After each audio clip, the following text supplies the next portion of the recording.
Foi unha noite de fortes treboadas, sobre todo no sur do país. Estas son algunhas descargas eléctricas que se rexistraron no Baixo Miño. As treboadas poden continuar hoxe, sobre todo no interior de Galicia. Ola, boa tarde. De feito, está activada a alerta laranxa no centro de Lugo dende as 2 da tarde porque poden vir con pedrazo e fortes refachos de vento, Xoel. Sí, Alberto, unha alerta que se vai activar en cuestión duns minutos, como dicías, por parte da Axencia Estatal de Meteoroloxía por tormentas que van a afectar non só a esta área do interior da provincia de Lugo, senón tamén a gran parte da comunidade. Por iso se activan tamén avisos de nivel amarelo en outros puntos da provincia de Lugo, en toda a provincia de Ourense, no interior de Pontevedra e tamén en gran parte da provincia da Coruña. Por esta situación, a Xunta decretou xa a suspensión da actividade deportiva federada nos 27 concellos da área do interior da provincia de Lugo. Unha das feiras máis importantes do sector sementeiro, a do Baixo Miño en Tomiño, aprazouse 2 semanas por causa da chuvia. Con este sol estes días xa non hai problema e está en marcha, Andrea. Sí, efectivamente, está en marcha esta feira de cultivos cada ano tamén con máis afluencia de xente porque medra o interese polo verde. Veñen aquí para mercar plantas e sementes para poñer a punto as súas hortas e os seus xardíns.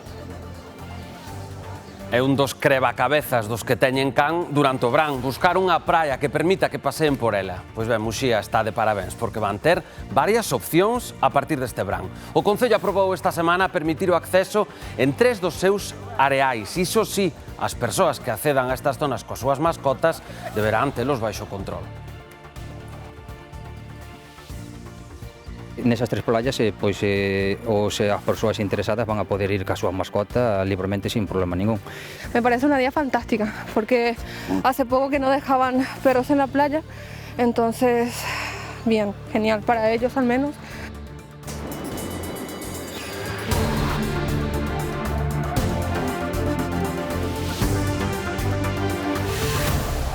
A Garda Civil detivo 2 veciños de Rois nunha operación contra o tráfico de drogas. No rexistro dunha vivenda, os axentes interviron 227 doses de heroína e 4.000 de marihuana, ademais de 2 pistolas de munición. Os detidos dedicábanse supostamente á venda ambulante de estupefacientes. Están acusados dun delito contra a saúde pública e doutro de tenza ilícita de armas. A operación desencadeouse tras o desertallamento esta semana doutro punto de venda de drogas en Noia. E tamén a Garda Civil segue a procura do autor do atropelo que acabou coa vida dun home de 79 anos na parroquia de Tremoedo, en Vilanova. O condutor deuse a fuga, segundo informaron as testemunhas. Cando chegaron os servizos de emerxencias, xa non puideron facer nada por salvarlle a vida. A Garda Civil abriu unha investigación para esclarecer o acontecido e a atopar a ese responsable. E atención, teñan moito cuidado se teñen pensado rozar as leiras. Estamos na época de maior risco de ataques da avespa velutina pola presenza de niños ocultos entre a terra ou entre as silvas. Os expertos insisten na importancia de levar unha indumentaria adecuada e de rozar acompañados para minimizar riscos. Os donos destas colmeas saben ben o perigosas que poden chegar a ser as avespas velutinas. A min picaronme en total 9 veces. Pero é moi dolorosa, e o que sea alérgico, ese se la palma. Aquí xa, que eu sepa, xa morreron varias personas, unha aínda non hai moito, pois habrá ao mellor 2 anos. Aquí cerca, picouno unha sola, pero picouno nunha perna. Por iso o Concello de Barro publica unha serie de recomendacións ás que estar moi atentos, especialmente agora, que hai moita xente rozando as leiras e as raíñas xa fixeron os niños primarios. Son pequenos e poden estar ocultos baixo terra ou entre as silvas. Así que o primeiro é examinar o terreo antes de limpalo e evitar traballar sós en zonas illadas. Cando vas a desbrozar, non andar solo, porque co disco da desbrozadora tocas o niño e salen todas. E aí xa te poden tirar ao suelo. E se hai unha persona ao lado, podes socorrerte ou chamar ao 112. O mellor é que vaya despois de que non hai primarios, máis hacia o outoño. En outoño sí que non hai así na terra tantos. Se a roza é con trator, compre que teña cabina. Se é a pé, o básico é levar unha vestimenta adecuada que protexa o corpo e a cara das picadas. Nunca andar armangao, nin sempre con unhas botas e unha funda gorda, e careta. Pois se veñen a cara, comen. Outro bo consello é previr, poñendo trampas para as raíñas no mes de marzo, xusto antes de que se multipliquen exponencialmente na primavera. Cada reina é un niño, e cada niño 50 reinas. A multiplicación é moi grande. Se localizan algún destes niños, poden chamar o 012 para que o retiren. E se se produce un ataque, compra avisar o 112 para activar a asistencia sanitaria urxente.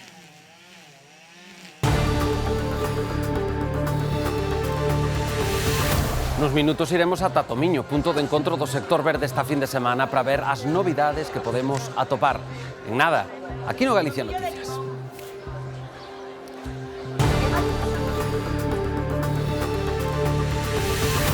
Pasan 2 minutos das 2 da tarde, día de temperaturas altísimas para estarmos case a finais de maio, pero o certo é que estamos encantados con este verán regalado. Comprobámolo en directo en 5 puntos da xeografía do país e comezamos polo extremo máis ao sur, con estas imaxes fermosas da Guarda. 23 graus agora mesmo. Paramos brevemente na cidade da Muralla de Lugo, en Lugo, onde loce o sol con forza e notase na temperatura. 32 graus han alcanzar hoxe. No interior da provincia de Ourense, en Verín, viven unha xornada de calmucio, con ceos parcialmente anubrados e 32 graus. E hoxe os turistas e peregrinos que fan a fila para entrar na Catedral de Santiago non o teñen doado, cae o sol a fío en riba deles, ceos despexadísimos, nada de aire e 29 graus nestes momentos dos 31 que imos alcanzar aquí na capital. E despedímonos con outra fermosísima vista, a da cidade da Coruña, que hoxe seguro a reventar de alegría. Todas as miradas postas no Deportivo, que poda ascender a primeira división e poderán celebralo tranquilos cos 30 graus de máxima e ceos limpos que se esperan hoxe na Coruña. A doxe será unha nova xornada de treboadas en toda Galicia, aínda que as previsións apuntan a que serán especialmente fortes no interior da provincia de Lugo, que dende esta hora está activada unha alerta laranxa, Xoel. Sí, Alberto, avisos que entraban en vigor de nivel laranxa ás 2 desta tarde que se van a prolongar durante toda esta xornada de domingo por tormentas que poderán vir acompañadas ademais de fortes refachos de vento, pero tamén de saraibadas. Os acumulados de feito poderían deixar ata 15 litros por metro cadrado en cuestión de tan só unha hora. Ollo porque eses avisos esténdense, iso sí, de nivel amarelo a outros puntos da nosa comunidade, como son a Mariña Lucense, tamén o interior, a montaña de Lugo, a toda a provincia de Ourense, o interior de Pontevedra e a gran parte da provincia da Coruña. Nova xornada, en definitiva, de tormentas, de treboadas que deixan ademais nas últimas horas tamén alrededor de 350 raios, unha cifra, iso sí, nada semellante a rexistrada tanto na xornada do venres como tamén do sábado. Por toda esta situación, ademais, a Xunta ven de decretar a suspensión da actividade deportiva federada e tamén do programa Xogade nos 27 concellos que compoñen esta área do interior da provincia de Lugo. Por todo isto tamén compre, como sempre, extremar as precaucións. O peor agárdase aquí na provincia de Lugo, pero ollo porque as tormentas se poderían registrar, como dicimos, en moitos puntos da comunidade. Grazas, Xoel. Esta é unha imaxe que contrasta coa do litoral. As altas temperaturas enchen hoxe as praias de Galicia, é obvio. Son imaxes que van ver desta mañá, por exemplo, na praia de Samil, en Vigo. Ali agárdanse para hoxe ata 28 graus de máxima. Destacan tamén as máximas en lugares como Ourense, onde chegarán os 34, ou os 30 de Santiago e Pontevedra. Para as persoas que teñen can un resultado doado atopar praias que lles permitan o acceso. En Muxía van ter varias opcións. A partir deste verán, o Concello aprobou esta semana permitir o acceso de cans en 3 dos seus areais. A partir deste verán, 3 praias do Concello de Muxía terán permitido o acceso de cans.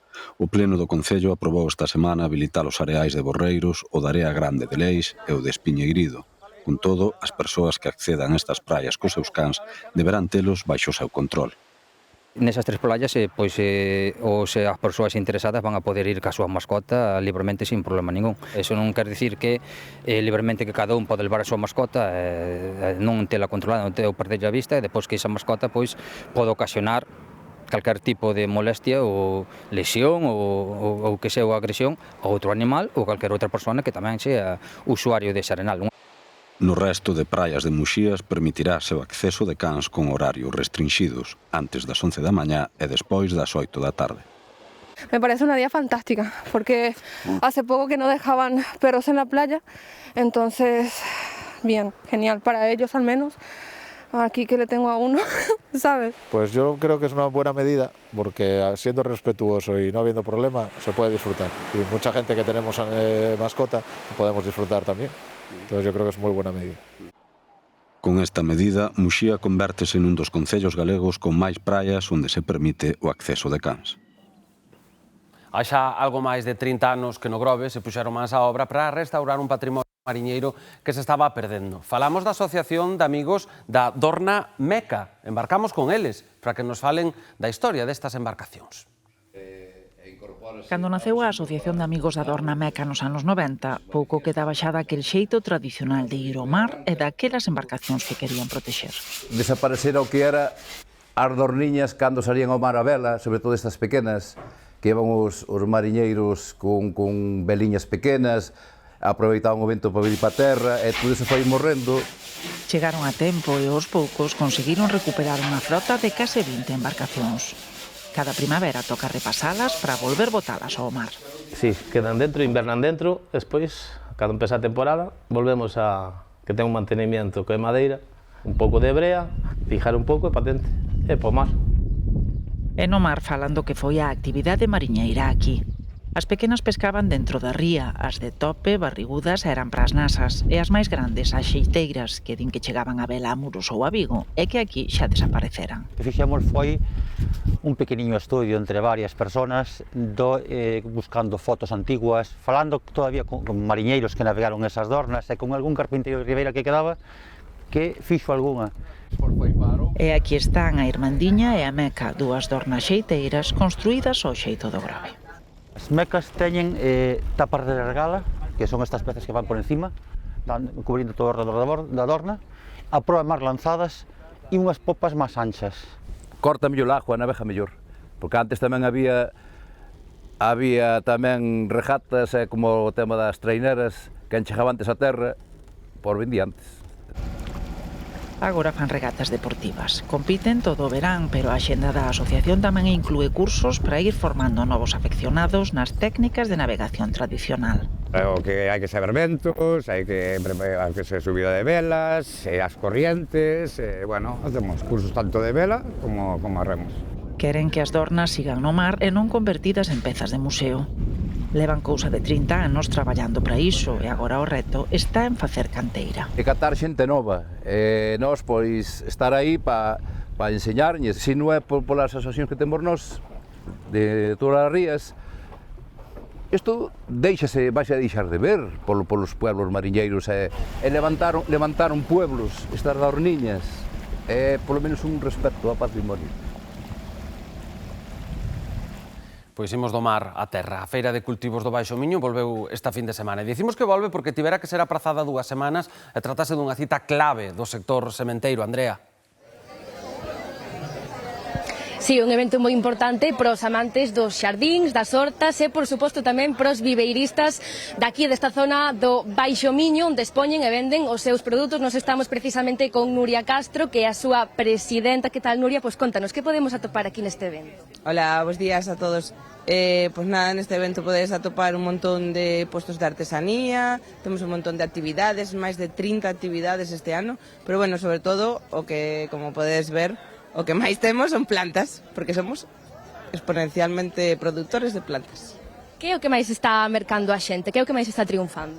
A ver, eu penso que o que máis triunfa nesta época é sobre todo planta con flor, porque todos queremos poñer o noso xardín bonito, as nosas terrazas, entón, pois é o que toca. E ademais de plantas e de sementes, temos tamén outros eventos como, por exemplo, charlas ou obradoiros, non? Efectivamente, este ano pois tuvemos inscritas a 250 persoas, uns 15 obradoiros, logo, bueno, un par de charlas super chulas, como Íñigo Segurola, que, bueno, para min un referente, e logo nos Cachousa, que tamén acaba de estar agora aí no centro. Pois moitas grazas, Nuria, xa vedes un evento obrigatorio pois para todos aqueles que queiran poñer a punto tanto as súas hortas como tamén os seus xardíns. Grazas, Andrea. Pois fíxense que curioso, os produtores de castaña piden que esta sexa declarada fruito fresco pola Unión Europea. Din que é o xeito de que a castaña se refrixere adecuadamente e garantir a súa calidade. Por qué? é que a normativa data do ano, atención, 1968 e din que ignora as características do produto e prexudica o seu valor no mercado.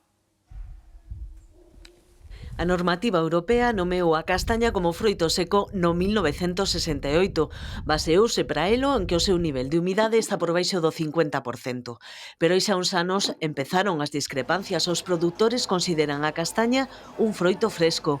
Coidan que refrixerala fai que dure máis e incrementa o seu valor no mercado. Para que nos entendamos, unha noz ten entre un 3 e un 5%. Unha castaña está nun 48, 49 ou 51%. Entón, o que sucede é que, como todos sabemos, compramos un kilo de castañas no supermercado, chegamos á casa, deixámola ali na cociña e aos 2 días o 50% están estropeadas. Entón, nós o que pedimos é que a castaña se lle trate como que é unha fruta fresca e se teña sempre refrixerada. As industrias transformadoras vense obrigadas a desbotar ata o 40% da produción que chega dende os outos, o que afecta tamén a baixa o que se lle paga ao agricultor. E non só iso, a nomenclatura afectalle tamén as axudas que reciben da Unión Europea. Dentro da PAC, o manexo de unha parcela, dunha hectárea frutícola, non é o mesma ca dunha hectárea de frutos secos. Tamén o que pedimos, aínda que hai algunha axencia xa galega que empeza a subvencionar as cámaras de frío para os produtores, que se teña en conta ese tipo de parques intermedios á hora de recoller a castaña, ter que refrixerala e levala á venda. Os produtores portugueses e a ISP de Galicia levan tempo traballando no cambio desta normativa. Dende hai un ano uniron forzas tamén os 150 agricultores que compoñen esta asociación. Queremos darlle un impulso grande xunto ca xente de Portugal, involucrar a outros países produtores como a Italia ou Francia para que entre todos fagamos forza na Unión Europea para poder facer este cambio legislativo. Galicia produce de media entre 15.000 e 20.000 toneladas de castaña ao ano, o 50% do total de toda España. Volvemos a Lugo. En Vilalba, unha pequena empresa familiar leva máis de 30 anos fabricando fariña con materia prima galega. Producen preto de 1000 kilos ao día e, aínda que teñen un bo número de clientes, creen que a remuda xeracional vai acabando sendo un gran problema. En Vilalba atópase unha das últimas fábricas familiares de fariña en toda Galicia. Teñen capacidade para fabricar entre 800 e 1000 kilos ao día nun proceso onde todo comeza co mellor trigo do país. Pasámola polas máquinas de limpia, sacamos pallas, todo tipo de impurezas, pedras tamén, todo. O trigo entra limpio aos cilindros. Procedemos a moelo, hai uns rodillos que o aplastan, un rodillo contra outro, e despois vai a un cernidor, a un tamizador. Aí separa o salvado da fariña, e despois, ao final, sale por unhos tubos sale o salvado, por outros tubos sale a fariña, e acabado. A pequena fábrica ten xa varias décadas de historia e foi pasando de xeración en xeración. Iso sí, o futuro parece algo incerto. Isto montaron meus pais. Meu pai xa ven doutra fábrica, anteriormente seus pais xa tiñan outra, e a que decideu montaron el máis miña mãe. Daí fomos unindo primeiro miña irmá, despois eu, e é o que é a día de hoxe, unha fábrica de fariñas, de produto de trigo daqui, do país. Non é un tipo de negocio que vai ter relevo xeracional, creo. Polo menos en como están marchando as cousas, en como se está poñendo o mundo, non é un produto que vai haber gran demanda a futuro. A juventud ten outras ideas, ten outras maneiras de actuar, e non é un negocio que creo que chegue a ter un relevo xeracional. Algo curioso é tamén a forma de vender. Aquí non imos atopar páxina web nin conta de Instagram. Aquí danse a coñecer a bella usanza. Eso creo que ven todo do produto do boca a boca, de que a xente gusta, comenta, tú vas a un sitio onde o hai, preguntas porque che gustou, dixeron, viñeche, probache, volveuche a gustar, viche que sí era real, que sí funcionaba, comentache outra persona, todo así. E grazas ao boca a boca reciben entre 30 e 40 clientes ao día que escollen a fariña feita en Galicia por traballadores galegos e con materia prima da terra. Os lagares da Estrada abren as súas portas ata outono para ofrecer unha experiencia única coa mazá como protagonista. Trátase da Ruta da Sidra, que agora amplía a experiencia con paquetes turísticos para explotar a comarca. O sidraturismo colle forza na estrada cunha proposta cada vez máis completa e tentadora. O tema empezouse co tema das maceiras en flor. Ora, o que se quere estender eso todo entre abril e setembro. Formamos parte dunha página Camino da Sidra, cos asturianos e cos vascos, entón iso é o que queremos desenrolar.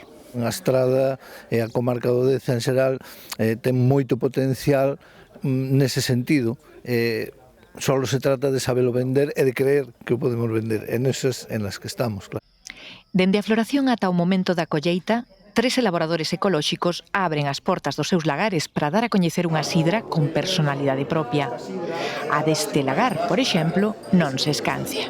Y estoy conociendo un producto artesanal de calidad, muy fresco y realmente es diferente a las sidras que yo conocía. É o que se chama unha sidra de mesa, unha sidra que non se escancia, que é como un viño, que se toma pois igual que se fose pois un viño acompañando calquer tipo de comida, que se toma en copa e que se disfruta sin apenas ter agullas. A visita de hoxe é de operadores turísticos de toda España. A Ruta da Sidra busca ampliar horizontes, creando paquetes para que os visitantes durman, coman e exploren esta comarca rural. A fervenza do Toxa que estiveron onte, o Pazo de Liñares, hoxe a Ruta da Sidra, a tarde irán ao Pazo de Oca, bueno. Non é só visitar a sidería, hai casas de turismo rural, hai restauración, entonces para que a xente veña e desfrute un fin de semana, 2, 3 días. Me encanta toda la zona, las casas rurales en las que estamos son impresionantes y estamos de verdad muy sorprendidos. Queren que a mazá sexa un motor da economía e do turismo deste concello, que decidiu rescatar do abandono un cultivo tradicional cargado de futuro. E milleiros de persoas peregrinan hoxe ata o Santuario da Virxe dos Milagros na parroquia de Saavedra en Begonte. Unha tradición que se mantén viva grazas a que se pasa de pais a fillos, Noelia. Sí, hoxe había que armarse de paciencia para poder acceder ao Santuario da Virxe dos Milagres en Saavedra. Esta romaría, unha das citas máis relevantes no calendario festivo da Terra Xa. Os romeiros veñen de peregrinaxe, veñen camiñando ata aquí para honrar a Virxe, para facerlle as súas peticións, na maioría peticións de saúde e tamén para agradecerlle. Unha vez que chegan aquí, pasanlles o santo, asisten á misa e algúns danlle 3 voltas ao santuario como se facía antigamente e algúns incluso manteñen a tradición de dar esas 3 voltas de xeonllos e descalzos. Como podedes ver, debido á afluencia de xente que hai hoxe nesta romaría, unha tradición moi viva que se pasa de pais a fillos. Polo cariño que lle teño á Virgen. E non falla nunca? No, a non ser que estea enferma, no, Un poco de fe, ¿no? Como tiene todo el mundo, creo.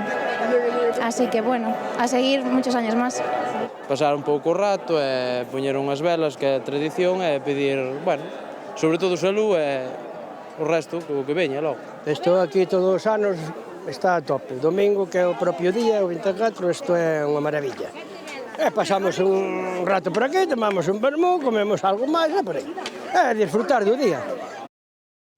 Claro que sí. E por outro lado, en Lobeira, no sur da provincia de Ourense, viven esta mañá unha das súas citas máis especiais coa celebración da Romaría da Nosa Señora do Viso. Centos de persoas participaron na subida ao santuario nunha xornada de devoción, música tradicional e ambiente festivo nun dos miradoiros naturais máis espectaculares da Baixa Limia. María, contanos. Centos de romeiros participaron este domingo na tradicional Romaría da Nosa Señora do Viso en Lobeira, nunha das celebracións religiosas e populares máis singulares da Baixa Limia. Dende primeira hora da mañá, a procesión acompañou a Virxe ata o santuario entre música, bandeiras e mostras de devoción. No santuario, nun enclave único situado a máis de 850 metros de altitude e con espectaculares vistas panorámicas de toda a comarca, celebrase a romería con posterior misa popular, xantar e máis música. Solemos vir a pedirlle, a facer a novena, a vir a... Bueno, o día de hoxe é un día normalmente moi bonito, esperemos que non chova. A xente vese que vai con moita devoción. Cando nos pasa algo, pois todos lle facemos un ofrecemento. Agora mesmo veño de poñer tamén uns velós, porque vivía en Barcelona, levo vivindo alá 47 anos, pero sempre cando é esta época, se non estaba aquí, sempre lle dicía a alguén, póndeme un velón, póndeme 2 velós, por os nenos, por min, por enfermedades, por o que fora. Pois ata aquí o Galicia Noticias. Gocen do sol e da boa temperatura. Quedan agora coa previsión do tempo da man de Xesús Peleteiro e ata a semana que ven.